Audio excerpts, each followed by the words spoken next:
Assalamu alaikum. Today we will solve problem 3.9 of the book Electronic Devices and Circuit Theory, written by Robert L. Balestet and Lars Neshasky. If the emitter current of a transistor is 8 milliampere and base current is 100 of the collector current, determine the levels of IC and IB. एक सादा सा question है, simple सा।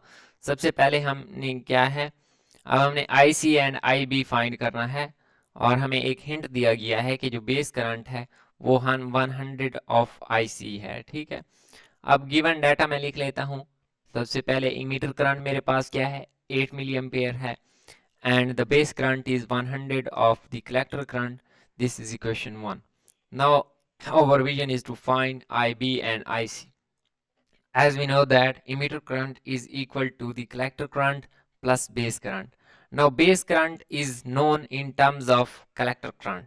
So we put the value of base current here and get value of IC. How?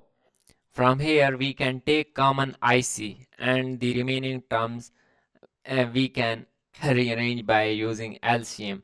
Now IE is known and IC is unknown. So we find the unknown quantity using this relation and hence we get IC collector current. ठीक है, हम इस तरह collector current हासिल कर लेते हैं जो कि मेरे पास आता है 7.921 मिली एम्पेयर। ठीक है, ये सिंपल सा एक स्टेप था। अब नेक्स्ट बात क्या है कि हमने बेस करंट फाइंड करना है, तो बेस करंट इक्वेशन 1 को अगेन यूज कर लेंगे। अब हमने कलेक्टर करंट फाइंड कर लिया है, अब बेस करंट फाइंड करना है तो यहाँ पे कलेक्टर करंट की वैल्यू पुट कर देंगे।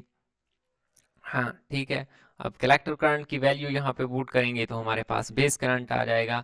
और अगर आप इसको अगेन जस्टिफाई करना चाहें कि आपका आंसर दुरुस्त है या नहीं है, तो क्या है, इस फार्मूला में वैल्यूज पुट करें। By putting values in this formula you can confirm your answer. ठीक है, बाय बाय, अल्लाह हाफिज।